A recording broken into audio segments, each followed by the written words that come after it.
Hello friends, कैसे हो सब लोग। आई होप सब लोग अच्छे होंगे, बेहतर होंगे और स्वस्थ होंगे। Good evening to all the students, welcome to fairs club learn to lead.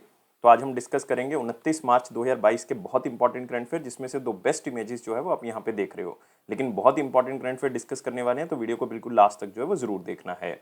तो स्टार्ट करते हैं 29 मार्च 2022 के करंट अफेयर। लेकिन उससे पहले यार सारे बच्चे वीडियो को लाइक कर दें, शेयर कर दें मैक्सिमम टू मैक्सिमम, और चैनल को अभी के अभी सब्सक्राइब कर लें। और टेलीग्राम ग्रुप को आप डिस्क्रिप्शन बॉक्स से ज्वाइन कर लें, ताकि हर तरह की इंपॉर्टेंट नोटिफिकेशन आप तक पहुंच सके। क्वेश्चन है, which is the most noise polluted city in India. सबसे ज्यादा शोर जो होता है इन्वायरमेंट के अंदर, वो कौन से शहर में होता है। अगर हम इंडिया की बात करें, ग्लोबली बात नहीं कर रहे हैं। और ये एक रिपोर्ट दी गई है, एनुअल फ्रंटियर रिपोर्ट 2022। सबसे पहले आपको ये जानना होगा कि ये रिपोर्ट किसके द्वारा दी जाती है। ये report United Nation environment programme की तरफ से दी गई है। और इसमें बताया गया कि नॉइस पोल्यूशन जो है वो सबसे ज्यादा कौन से शहर में है। अगर आप पूरे वर्ल्ड वाइड देखोगे तो ये है कैपिटल बांग्लादेश की, तो आंसर क्या होगा इसका, ढाका। लेकिन अगर स्पेशली एग्जामिनर ने इंडिया मेंशन कर दिया तो फिर आपने लगाना है मुरादाबाद, तो आंसर क्या होगा इसका, बी होगा। और मुरादाबाद कहां पे है, यूपी में। और ग्लोबली मुरादाबाद का रैंक कौन सा है, सेकंड है। तो पहले नंबर पे ढाका है, दूसरे नंबर पे जो है वो मुरादाबाद है। तो अब यहाँ पे देख सकते हैं Moradabad second most noise polluted city है ग्लोबली। ये यूनाइटेड नेशन इन्वायरमेंट प्रोग्राम की तरफ से कहा गया है। और पहले नंबर पे आप देख सकते हो ढाका, दूसरे नंबर पे मुरादाबाद, और तीसरा स्थान जो है वो किसका है, इस्लामाबाद का है। तो अब देख सकते हैं ये रिपोर्ट जो है, इसका नाम है नॉइस, ब्लेजेस एंड मिसमैचेस, और ये यूनाइटेड नेशन इन्वायरमेंट प्रोग्राम की तरफ से पब्लिश की गई है। पहला पॉइंट आपने ये याद रखना है। और ग्लोबली सबसे ऊपर कौन है जिसमें सबसे ज्यादा नॉइस पोल्यूशन है, वो है ढाका, जिसमें 119 डेसिबल तक जो है माना जा रहा है कि नॉइस पोल्यूशन जो है वो होता है, जो कि बहुत बड़ी मात्रा में शोर होता है। क्योंकि वर्ल्ड हेल्थ ऑर्गेनाइजेशन की गाइडलाइंस जो 2018 में आई थी, वो कहते हैं कि ज्यादा से ज्यादा अगर आप देखोगे तो 53 डेसिबल तक जो है ये शोर हो सकता है। मतलब इतना नॉइस पोल्यूशन जो है वो अलाउड है रोड के ऊपर, जो आपको दिक्कत नहीं क्रिएट करता, किसी भी शहर में नॉइस पोल्यूशन क्रिएट नहीं करता। और तीसरा स्थान जो है वो इस्लामाबाद का है, जो कि पाकिस्तान की कैपिटल है। लेकिन अगर आप टॉप 15 शहरों को देखोगे जिसमें सबसे ज्यादा नॉइस पोल्यूशन होता है, उसमें 3 शहर आपको इंडिया के मिलेंगे। और ये 3 शहर कौन है, एक तो आपको पता लग गया मुरादाबाद है यूपी के अंदर।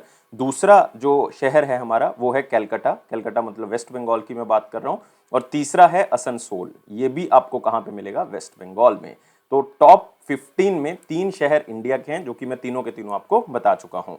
और अगर आप देखोगे सबसे अच्छा शहर जिसमें नॉइस पोल्यूशन बिल्कुल नहीं होता, क्वाइट ए सिटी, शांत शहर है, और वो शांत शहर है इरब्रिड, जॉर्डन के अंदर स्थित है। तो आपने याद रखना है इरब्रिड शहर जो है वो सबसे शांत जगह है। वो 60 डेसिबल तक ही जो है वो वहां पे शोर होता है, जो कि बहुत ही सराहनीय है। और इस शहर के अंदर बिल्कुल भी शोर ना होने के कारण इसको क्वाइट ए सिटी का दर्जा जो है वो दिया गया है। और दूसरा स्थान इसमें लियोन का है, जो कि फ्रांस के अंदर स्थित है। तीसरा जो है वो मैड्रिड के अंदर है, मैड्रिड मतलब मैं बात कर रहा हूँ स्पेन की। तो ये पहले 3 आप यहाँ पे याद रखोगे। सबसे ज्यादा नॉइस पोल्यूशन कहाँ पे हो रहा है, वो भी 3 याद रखने हैं। सबसे कम जो है वो नॉइस पोल्यूशन कहाँ पे होता है, ये भी 3 आपने याद रखने हैं। और मैं पहले बता चुका हूँ, वर्ल्ड हेल्थ ऑर्गेनाइजेशन अपनी गाइडलाइंस जो है वो प्रिस्क्राइब कर चुका है 2018 में।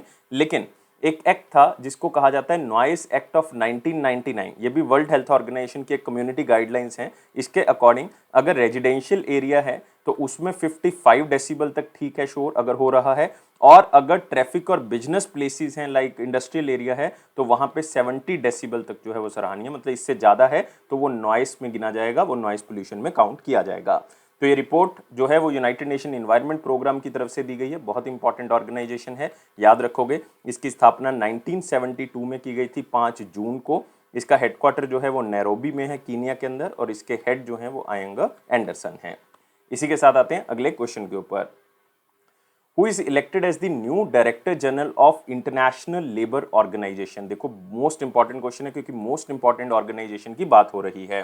तो आंसर आप नाम से ही याद रख सकते हो, गिलबर्ट फॉजोन होंगबो। तो आंसर क्या होगा इसका, सी होगा। चाहे ओनली गिलबर्ट याद कर लें, लेकिन पूरा नाम है गिलबर्ट फॉजोन होंगबो। और ये कहां से बिलोंग करते हैं ये भी आपको पता लगेगा, लेकिन ये याद रखना है कि ये पहले अफ्रीकन हैं जिनको डायरेक्टर जनरल अपॉइंट किया गया है इंटरनेशनल लेबर ऑर्गेनाइजेशन का। और ये 11th डायरेक्टर जनरल हैं इंटरनेशनल लेबर ऑर्गेनाइजेशन के, और पहले अफ्रीकन हैं जो इस पोस्ट के ऊपर पहुंचे हैं इंटरनेशनल लेबर ऑर्गेनाइजेशन में।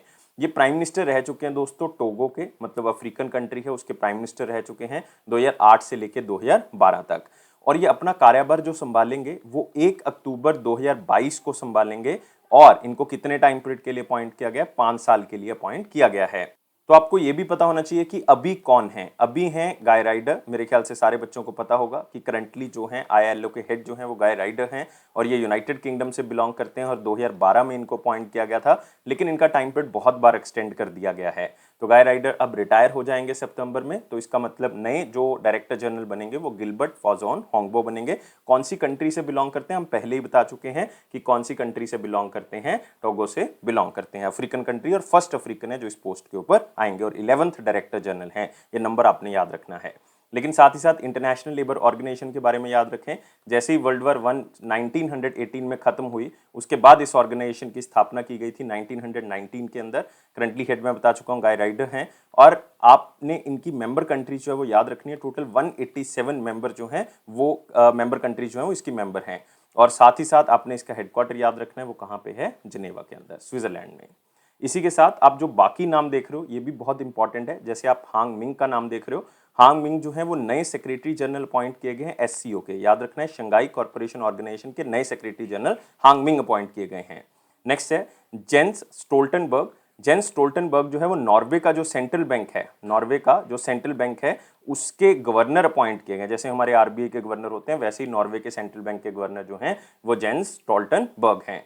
ऐसे ही है हैथम अल गायस। हैथम अल गायस बहुत इंपॉर्टेंट ऑर्गेनाइजेशन के सेक्रेटरी जनरल अपॉइंट किए गए हैं और वो ऑर्गेनाइजेशन है ओपेक। ओपेक का मतलब organisation of the petroleum exporting country. तो याद रखना है, सारी की सारी ऑप्शंस बहुत इंपॉर्टेंट हैं। इसी के साथ आते हैं अगले क्वेश्चन के ऊपर। Who one the gold medal in women single in Yonex Swiss open 2022? देखो नाम से पता लग रहा है योनेक्स स्विस ओपन है, तो इसका मतलब ये बैडमिंटन का टूर्नामेंट है। उसमें गोल्ड मेडल वुमेन सिंगल में किसने जीता है? तो 7th नंबर की प्लेयर PV सिंधु ने ये गोल्ड मेडल जीत लिया है। तो एक स्टैटिक क्वेश्चन आप इसको स्लाइड से याद रख सकते हो। PV सिंधु ने स्विस ओपन बैडमिंटन जो है वो जीत लिया है। तो आपको पता होना चाहिए कि ये टूर्नामेंट जो है वो कहाँ पे हुआ था? ये बासल स्विट्जरलैंड के अंदर हुआ था और ये 22 मार्च से लेके 27 मार्च के बीच में खेला गया और इन्होंने एक थाईलैंड की प्लेयर को हरा दिया। थाईलैंड की प्लेयर को हराने के बाद आप देख सकते हो यहाँ पे, और ये सीधे सेट्स में हराया, 21-16 से 21-8 से इनको हरा दिया और खुद जो है वो गोल्ड मेडल इन्होंने जीत लिया। तो वुमेन सिंगल्स के अंदर इंडिया का गोल्ड जो है वो PV सिंधु ने जीता है। लेकिन मेन सिंगल के अंदर भी हम गोल्ड जीत सकते थे, लेकिन हम हार गए फाइनल्स के अंदर। और ये प्लेयर हैं हमारे पास प्रणय HS कुमार, मतलब आप सीधा भी नाम याद रख सकते हो पूरा का पूरा, प्रणय हसीना सुनील कुमार। इन्होंने सिल्वर मेडल जो है वो जीता है और ये इंडोनेशिया के प्लेयर से हार गए। तो मेन सिंगल के अंदर सिल्वर मेडल आया दोस्तों, और वुमेन सिंगल्स के अंदर हमारे पास गोल्ड मेडल आया है। दोनों के दोनों आपने याद रखने हैं। और मैं पहले बता चुका हूँ PV सिंधु जो है वो 7th रैंक की इंटरनेशनल प्लेयर हैं और बैडमिंटन वर्ल्ड फेडरेशन की तरफ से इनको 7th नंबर पे आंका गया वुमेन रैंकिंग के अंदर।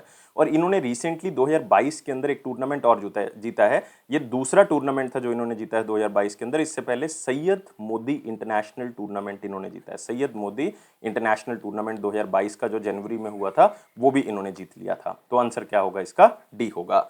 इसी के साथ आते हैं अगले क्वेश्चन के ऊपर। Who became world youngest and fastest female swimmer to swim across the Park State? सबसे पहले तो आपको पता होना चाहिए कि पार्क स्टेट कहाँ पे है। ये जैसे अगर मैं कह दूं ये इंडिया है, नीचे श्रीलंका है, तो इसके बीच में एक है हमारे पास पार्क स्टेट। याद रखना है पार्क स्टेट।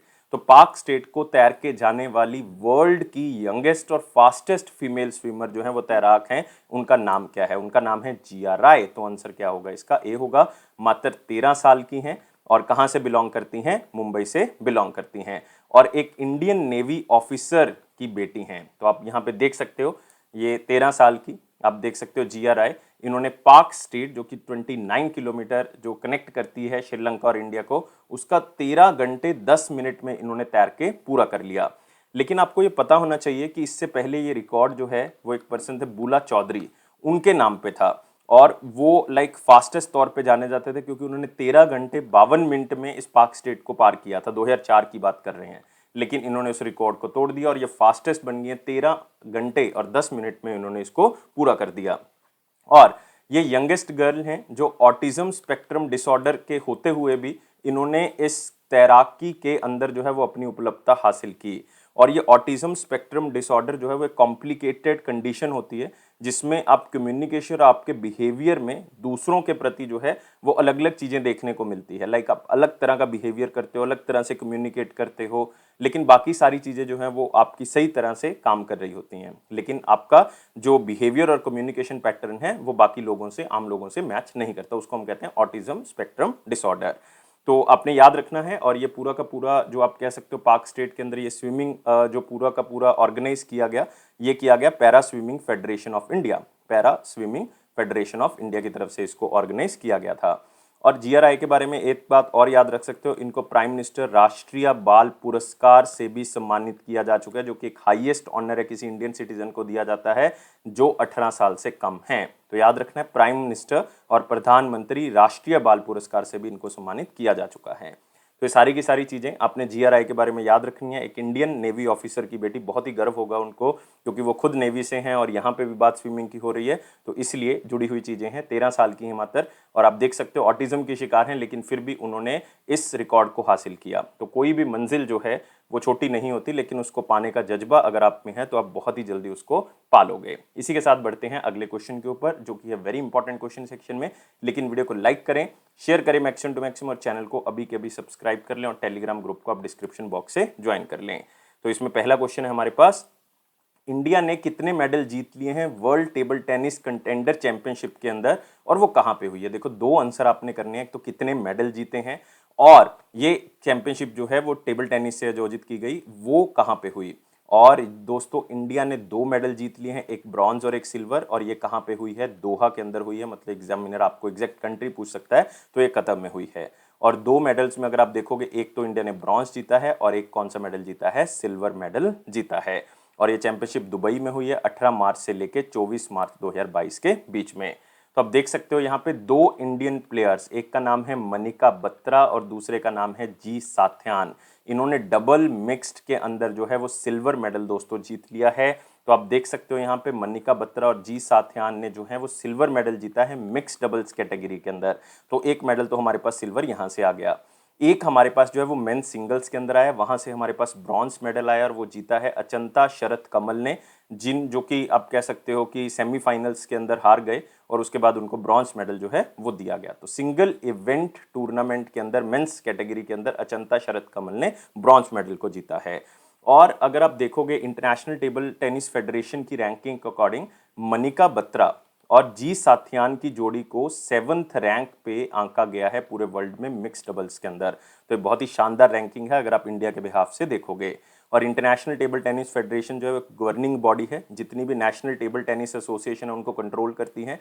और इंटरनेशनल टेबल टेनिस फेडरेशन का जो हेडक्वार्टर है वो कहाँ पे है? लुसान के अंदर। याद रखोगे कहाँ पे है? लुसान। लुसान कहाँ पे दोस्तों? स्विट्जरलैंड के अंदर।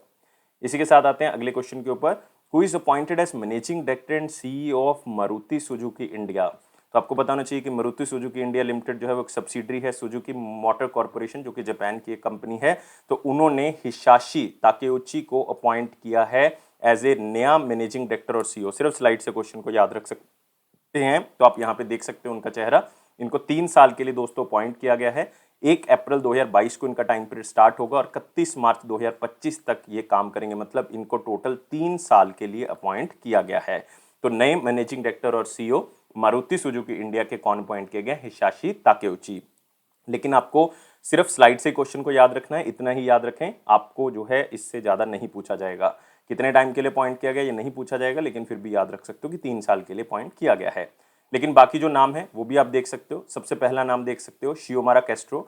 शियोमारा कैस्ट्रो जो है वो पहली महिला प्रेसिडेंट बनी है। कौन सी कंट्री की? ये बनी है हॉन्डरस की। याद रखोगे, हॉन्डरस की पहली महिला प्रेसिडेंट जो है वो शियोमारा कैस्ट्रो बनी है।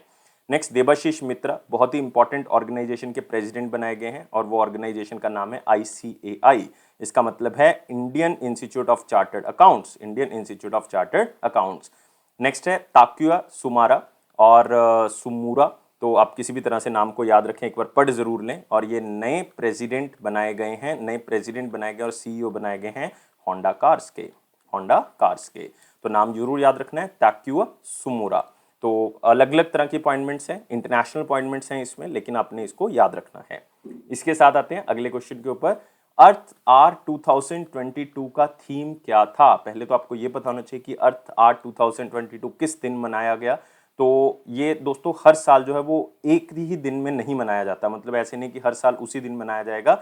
ये मार्च के लास्ट सैटरडे को मनाया जाता है, याद रखना है, लास्ट सैटरडे को मनाया जाता है।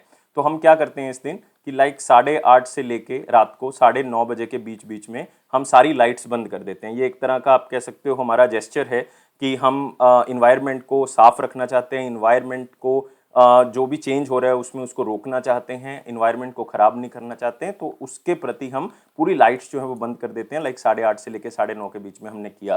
तो इस बार जो लास्ट सैटरडे आया दोस्तों वो कब आया? वो आया 26 मार्च को। तो हमने अर्थ आवर जो सेलिब्रेट किया वो कब किया? 26 मार्च को 2022 में। और इस बार का थीम क्या था? Shape our future. तो आंसर क्या होगा इसका? बी होगा। तो आप देख सकते हैं अर्थ आवर जो है वो 26 मार्च 2022 को मनाया गया, लेकिन फिर से बताना चाहूंगा हर साल 26 मार्च को नहीं मनाया जाता, लास्ट सैटरडे को मनाया जाता है दोस्तों मार्च के महीने में।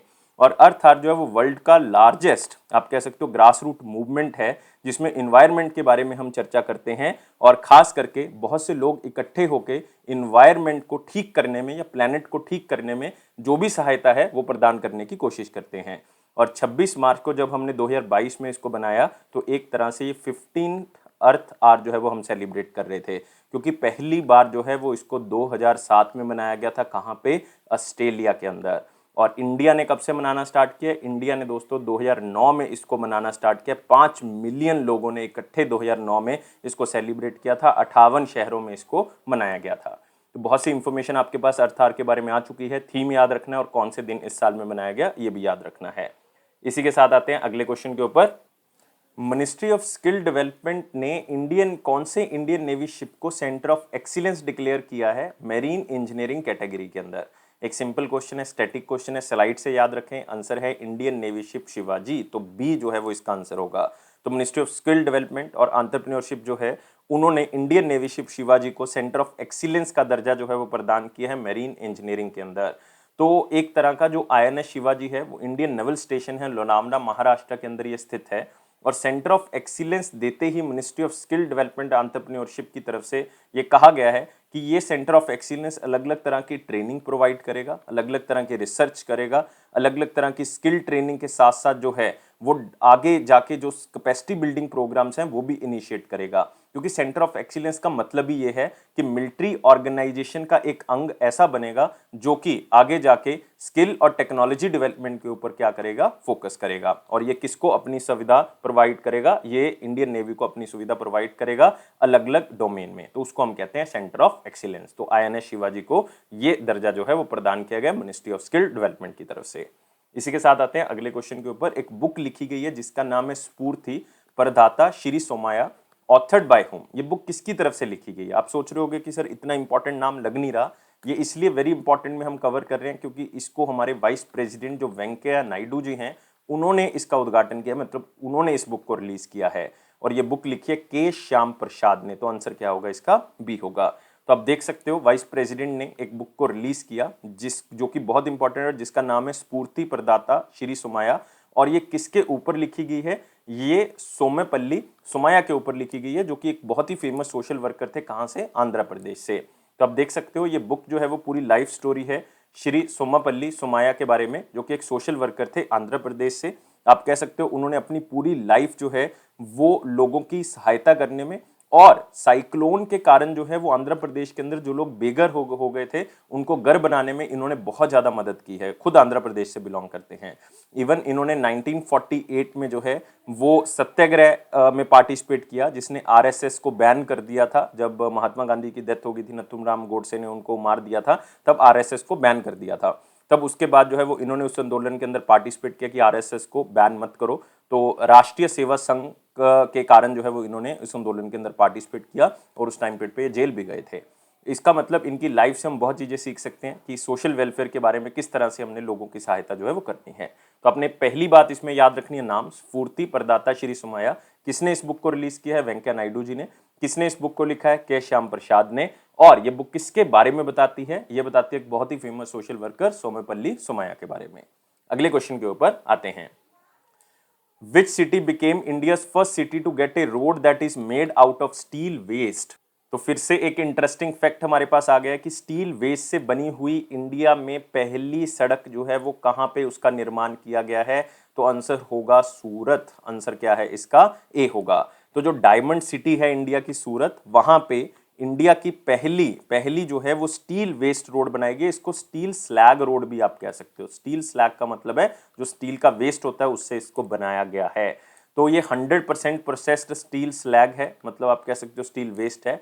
ये 6 लेन 1 किलोमीटर की रोड फिलहाल बनाई गई है। ये एक्सपेरिमेंट बेस पे बनाई गई है ताकि वेस्ट मटेरियल इशू जो स्टील इंडस्ट्री के अंदर है उसको रिकवर किया जा सके।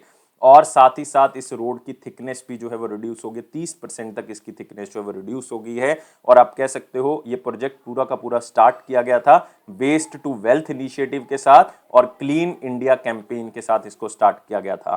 तो आप कह सकते हो स्टील स्लैग जो है वो एक इंपॉर्टेंट कंपोनेंट है, उसके अंदर पोटेंशियल है कि वो इस तरह से यूज किया जा सकता है और नेचुरल कंस्ट्रक्शन मटेरियल में उसको यूज किया जा सकता है। और ये सूरत में कहां पे बनाया गया, एग्जैक्ट जगह अगर आपको एग्जामिनर पूछ ले तो ये हजीरा आएगा, लेकिन अदरवाइज आप सूरत आंसर जो है वो याद रखेंगे। इसी के साथ आते हैं अगले क्वेश्चन के ऊपर। मिनिस्ट्री ऑफ डिफेंस ने एक एग्रीमेंट साइन किया, कॉन्ट्रैक्ट किया है कौन सी कंपनी के साथ, ताकि वो 2 मल्टीपर्पज वेसल जो है वो इंडियन नेवी को बना के दें।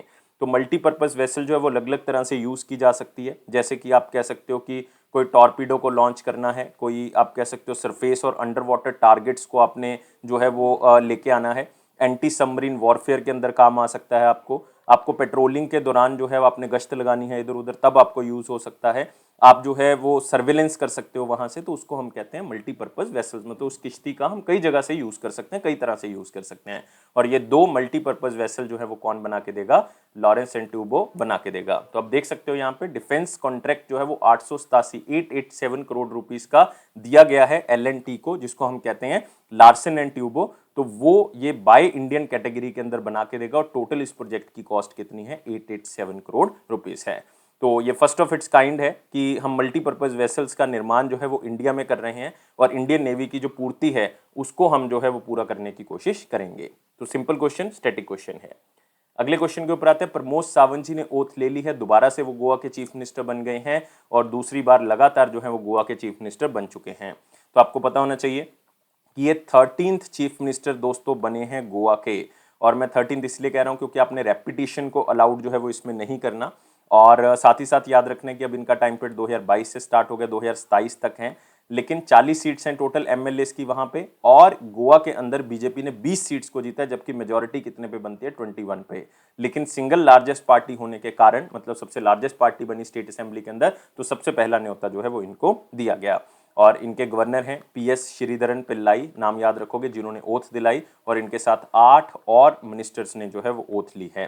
तो आपने याद रखना है जितनी भी चीजें मैंने बताई हैं 2022 से लेकर 27 तक, अब ये चीफ मिनिस्टर रहेंगे एज ए गोवा के। इसी के साथ आते हैं अगला क्वेश्चन। कैबिनेट ने प्राइम मिनिस्टर ग्रामीण या गरीब कल्याण अन्न योजना का टाइम पीरियड जो है वो 6 महीने बढ़ा दिया है। तो पहले मार्च में खत्म होने वाली थी, लेकिन अब ये सितंबर में जाके क्या होगी? खत्म होगी। लेकिन इसमें एक बहुत ही इंटरेस्टिंग फैक्ट जुड़ा हुआ है कि सरकार इन 6 महीनों के अंदर इसके ऊपर 80,000 करोड़ रुपए और खर्च करेगी। तो आपको शायद जान के हैरानी हो कि स्कीम को 2020 में स्टार्ट किया गया था मार्च के महीने में, क्योंकि कोविड के कारण लॉकडाउन लग गया था, जिसके कारण लोग पैसे जो है वो नहीं कमा पाए और उन तक राशन पहुंचाना सरकार की जिम्मेवारी बनी, जिसके कारण सरकार ने कहा कि अभी तक हम 2.60 लाख करोड़ रुपए जो है वो इसके ऊपर खर्च कर चुके हैं और 80,000 करोड़ रुपए हम और खर्च करेंगे। मतलब सितंबर तक जाते जाते टोटल पैसा जो है वो 3.4 लाख करोड़ रुपए जो है वो इस स्कीम के ऊपर खर्च कर दिया जाएगा। और यह प्रधानमंत्री गरीब कल्याण अन्न योजना, और इसमें 80 करोड़ लोगों को बेनिफिट मिलता है। आप देख सकते हो 2011 के सेंसस के अकॉर्डिंग हमारे पास 121 करोड़ की पॉपुलेशन है। अगर हम अब भी देखें तो ऑलमोस्ट 135 करोड़ के आसपास अगर हम पॉपुलेशन, तो उसमें 80 करोड़ लोगों को बेनिफिट मिल रहा है, जिसमें 75% लोग रूरल पॉपुलेशन कवर हो रही है और 50% जो है वो अर्बन पॉपुलेशन जो है इसमें कवर हो रही है। और ये लार्जेस्ट फूड सिक्योरिटी प्रोग्राम है पूरे वर्ल्ड का लार्जेस्ट फूड सिक्योरिटी प्रोग्राम है। और इसी के अंदर आपने याद रखना है कि स्कीम के अंदर सरकार जो है वो आपको 5 kg फ्री राशन जो है वो प्रोवाइड कर रही है, हर महीने आपको मिल रहा है। जो आपका कोटा है उससे अतिरिक्त ये आपको मिलेगा, मतलब जो नेशनल फूड सिक्योरिटी एक्ट के तहत आपको मिलता है उसके अतिरिक्त आपको 5 kg जो है वो एक्स्ट्रा मिलता है पर पर्सन पर मंथ के बेसिस पे, और ये फ्री होता है। इसमें आपको कोई भी मिनिमम वेजेस नहीं देने पड़ते, मिनिमम कुछ भी नहीं देना पड़ता। और जो प्रधानमंत्री गरीब कल्याण योजना है, एक वेलफेयर स्कीम है जो गवर्नमेंट की तरफ से स्टार्ट की गई थी 2020 में। तो आपने याद रखना है कि इसका टाइम पीरियड 6 महीने जो है वो बढ़ा दिया गया, अब ये सितंबर 2022 तक चलेगी। इसी के साथ आते हैं इंपॉर्टेंट क्वेश्चन सेक्शन के ऊपर, लेकिन वीडियो को लाइक करें, शेयर करें मैक्सिमम टू मैक्सिमम, और चैनल को सब्सक्राइब कर लें अभी के अभी, और टेलीग्राम ग्रुप को आप डिस्क्रिप्शन बॉक्स से ज्वाइन कर सकते हैं। क्वेश्चन है, पीयूष गोयल जी ने इंडिया और यूनाइटेड अरब एमिरेट्स का जो कॉम्प्रिहेंसिव इकोनॉमिक पार्टनरशिप एग्रीमेंट है उसका पूरा जो है वो लेआउट तैयार कर लिया। अब वो मई में जो है वो क्या हो जाएगा, स्टार्ट हो जाएगा। तो पीयूष गोयल जी जो union minister of commerce and industry हैं, उन्होंने बता दिया है कि हम 1 मई 2022 को इसको स्टार्ट करने वाले हैं, और इस पूरे प्लान को 88 डेज में जो है वो तैयार कर लिया है दोनों कंट्रीज के द्वारा मिलके। तो आप देख सकते हो फुल फ्री ट्रेड एग्रीमेंट जो है वो साइन कर लिया है इंडिया और यूएई ने, और यूएई ऐसा कंट्री बन चुका है जिसके साथ इंडिया ने पिछले 10 सालों के अंदर कोई full free trade agreement sign किया हो, ऐसा यूएई ही एक कंट्री है। और इंडिया ने ये बाइलेटरल ट्रेड जो दोनों कंट्रीज के बीच में होता है उसको बूस्ट करना है, $100 बिलियन तक लेके आना है अगले 5 साल के अंदर, जिससे बहुत अलग अलग तरह की जॉब्स जो है वो क्रिएट होंगी। और ये comprehensive economic partnership agreement definitely जो है वो ट्रेड को बूस्ट करेगा। और यूएई वैसे भी इंपॉर्टेंट है क्योंकि यूनाइटेड अरब एमिरेट्स जो है वो इंडिया का 3rd लार्जेस्ट ट्रेड पार्टनर है, और यूएई जो है वो 2nd लार्जेस्ट एक्सपोर्ट डेस्टिनेशन भी है इंडिया की। तो आपने याद रखना है comprehensive economic partnership agreement recently India ने यूएई के साथ साइन किया है। नेक्स्ट आते हैं दोस्तों अगले क्वेश्चन के ऊपर। अगला है हमारे पास वन लाइनर इंपॉर्टेंट पॉइंट, जिसमें पहला पॉइंट है सूरत जो गुजरात के अंदर है उसको स्टील रोड मिल गई है, हम पहले ही बात कर चुके हैं। डेप्टी चीफ मिनिस्टर जो दिल्ली के हैं मनीष सिसोदिया जी, उन्होंने बजट पेश किया, 75,800 करोड़ रुपीस का ये बजट पेश किया, जिसमें मेन फोकस जो है वो एम्प्लॉयमेंट के ऊपर, एजुकेशन के ऊपर, हेल्थ सेक्टर कह सकते हो, फार्मर्स के ऊपर जो है फोकस किया गया। डीआरडीओ ने 2 medium range surface to air missile जो है उसका आप कह सकते हो परीक्षण किया, ओडिशा की जो चांदीपुर रेंज है वहां से इसका जो है वो टेस्ट किया गया, और ये सरफेस टू एयर मिसाइल है, ये याद रखोगे सरफेस टू एयर मिसाइल है, और ये डीआरडीओ की तरफ से डेवलप की गई है, लेकिन इसमें साथ में हेल्प ली गई है इजराइल एरोस्पेस इंडस्ट्री से। नेक्स्ट, इंडिया की जीडीपी ग्रोथ रेट जो है वो डाउनग्रेड कर दी गई है United Nation conference of trade and development की तरफ से। तो पहले इन्होंने कहा था कि इंडिया 6.7% ग्रो करेगा 2022 के अंदर, लेकिन अब इन्होंने 2.1% जो है वो डिक्रीज कर दिया है, तो 4.6% रह जाएगा इंडिया का growth rate according to United Nation conference on trade and development. ये रशिया और यूक्रेन के अंदर जो वॉर चल रही है उसके कारण ये डाउनग्रेड जो है वो देखने को मिल रहा है। और इन्होंने साथ ही साथ ग्लोबल जो इकोनॉमी के अंदर जीडीपी आएगा वो भी कम कर दिया है प्रोजेक्शन, क्योंकि पहले इन्होंने कहा था कि 3.6% तक ग्लोबल इकोनॉमी जो है वो ग्रो करेगी, लेकिन अब इन्होंने कह दिया 2.6% तक इकोनॉमिक ग्रोथ जो है वो रहेगी। नेक्स्ट, सिडबी ने 837 करोड़ रुपए जो है वो ओडिशा को दे दिए हैं ताकि एमएसएमई क्लस्टर्स को बढ़ाया जा सके, एमएसएमई जो है वो बढ़ाया जा सके। तो वहां पे 18 micro small and medium enterprises infrastructure projects जो है वो बनाने हैं, उसके लिए 837 करोड़ रुपए जो है ओडिशा को दिए गए small industries development bank of India की तरफ से। वर्ल्ड थिएटर डे 27 मार्च को मनाया गया, हर साल इस दिन को 27 मार्च को मनाया जाता है। इसका मेन मकसद यही होता है कि अलग अलग आर्ट फॉर्म्स को हम जो है वो आगे बढ़ा सकें, उसके बारे में अवेयरनेस क्रिएट कर सकें, और आर्ट फॉर्म्स की क्या वैल्यू है उसके बारे में लोगों को जानकारी दे सकें। और हर साल इस दिन को 90 इंटरनेशनल थिएटर इंस्टीट्यूट्स में मनाया जाता है, 90 इंटरनेशनल थिएटर इंस्टीट्यूट्स में इसको सेलिब्रेट किया जाता है पूरे वर्ल्ड में इंटरनेशनल थिएटर कम्युनिटी की तरफ से। और इस बार 60th anniversary world theatre day की हम सेलिब्रेट कर रहे हैं, और इस साल स्पेशली जो है वो फोकस किया गया कि नेक्स्ट जनरेशन के ऊपर फोकस रख सकें, उनको भी हम आर्ट के बारे में बता सकें, क्योंकि मोबाइल में जो है वो ज़्यादा घुसते जा रहे हैं, टेक्नोलॉजी में ज़्यादा जाते जा रहे हैं, तो टेक्नोलॉजी के थ्रू आर्टिस्ट का विकास हो सके तो उसके ऊपर फोकस जो है वो किया जा रहा है।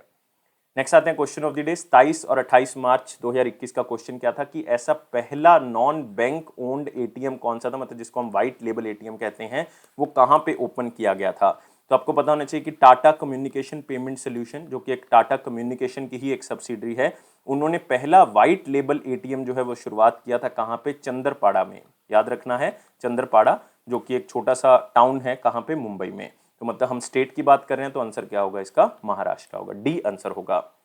इसी के साथ आते हैं question of the day. Question of the day क्या कहता है? Bank deposit that can be withdrawn without notice. Notice देने की जरूरत नहीं, सीधे ही पैसे निकाल सकते हो। बहुत ही सिंपल सा क्वेश्चन है, आप मुझे कमेंट बॉक्स में आंसर बताओगे, मैं आपके आंसर का वेट करूंगा। लेकिन वीडियो को लाइक करें, शेयर करें मैक्सिमम टू मैक्सिमम, और चैनल को अभी के अभी सब्सक्राइब कर लें, और टेलीग्राम ग्रुप को आप डिस्क्रिप्शन बॉक्स से ज्वाइन कर लें, और बेल बटन को प्रेस कर दें ताकि हर तरह की नोटिफिकेशन आपको मिलती रहे। ये अफेयर्स क्लाउड का प्रॉमिस है कि आपके कॉन्फिडेंस को जरूर बूस्ट करेगा। इसी तरह से हमें सपोर्ट करते रहें, लेकिन दोस्तों याद रखना है कि लाइफ को बहुत ज्यादा सीरियस नहीं लोगे, हमेशा खुश रहोगे स्माइली की तरह। Thank you guys, take care and bye bye.